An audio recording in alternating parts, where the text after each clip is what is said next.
आई आज काय स्पेशल? भरीत बनवते. पापलेटचा भरीत? पापलेटचा नाही, कारल्यांचा. तोंड वाकडं काय करतोस? कारल्याचं भरीत खाऊन तर बघ. ठीक आहे म्हणू मग. कारल्याचं भरीत करण्यासाठी आपण सारणाची तयारी करूया. त्यासाठी भाजलेले तीळ, सुकं खोबरं आणि शेंगदाणे घेऊया. शेंगदाण्याची आपण सालं काढून घेऊया आणि ते सारणासाठी वापरूया. आता आपण हे भाजलेले साहित्य वाटून घेऊया.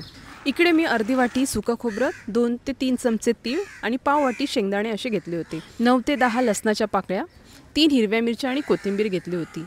पाव चमचा हळद, 1 चमचा घरगुती मसाला, 1 चमचा धने पावडर, अर्धा चमचा जिरे पावडर, अर्धा चमचा गरम मसाला, गूळ, चवीपुरतं मीठ. हे सर्व आपण वाटून घेऊया. पाण्याचं एकही थेंब न वापरता आपल्याला हे सर्व साहित्य वाटून घ्यायचे आहेत. तुम्ही इकडे बघू शकता, छान असं वाटण देखील आपल्या इकडे तयार झालेलं आहे आणि ह्या वाटणाचा गोळा पण मस्त असा तयार झालेला आहे. आपल्याला इकडे कारल्याचं भरीत करायचं आहे. त्याप्रमाणे आपण हे कारलं कापून घेऊया. मध्यभागी चीर पाडून घेऊया आणि त्याच्या आतल्या बिया काढून घेऊया. कारल्याच्या आतली घाण काढण्यासाठी चाकूचाच वापर करा, नाहीतर 2 ते 3 दिवस अंगठा हा खूप दुखतो. इकडे आपली सर्व घाणसुद्धा काढून झालेली आहे. आता आपण त्यांना चवीपुरतं मीठ आणि हळद चोळूया. मीठ आणि हळद आतपर्यंत छान असं चोळून घेऊया, जेणेकरून ह्या कारल्यांना आतपर्यंत मीठ आणि हळद लागेल. आता आपण त्या कारल्यांच्या आतमध्ये एक एक करून चिंच घालूया, जेणेकरून त्यातला कडवटपणा निघून जाईल. एकीकडे पाणीसुद्धा गरम झालेलं आहे. आता आपण त्या कारल्यांना 10 मिनिटे वाफवून घेऊया. आपली इकडे कारलीसुद्धा वाफवून झालेले आहेत. आता आपण एक एक करून त्यामध्ये सारण भरायला सुरुवात करूया. आपल्या इकडे सर्व कारल्यांना सारण भरून झालेलं आहे.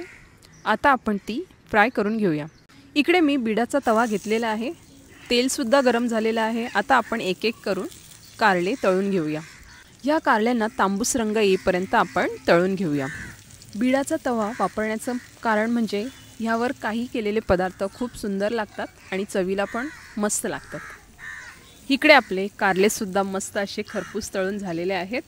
आणि जर तुम्ही अशा पद्धतीने कारल्याचं भरीत केलात तर अजिबात कडू लागत नाही. आमच्या इथे लहान मुलांनी देखील खाल्ले, त्यांनासुद्धा अजिबात कडू लागले नाही, कारण या सारणामुळे त्याचा कडवटपणा अजिबात जाणवत नाही. तुम्ही जर ही रेसिपी ट्राय केलीत तर तुमच्या घरातल्यांना नक्कीच आवडेल. जर तुम्हाला कारलं भरीतची रेसिपी आवडली असेल तर सबस्क्राईब करायला मात्र विसरू नका. अशाच नवीन रेसिपीसाठी पुन्हा भेटूया. धन्यवाद.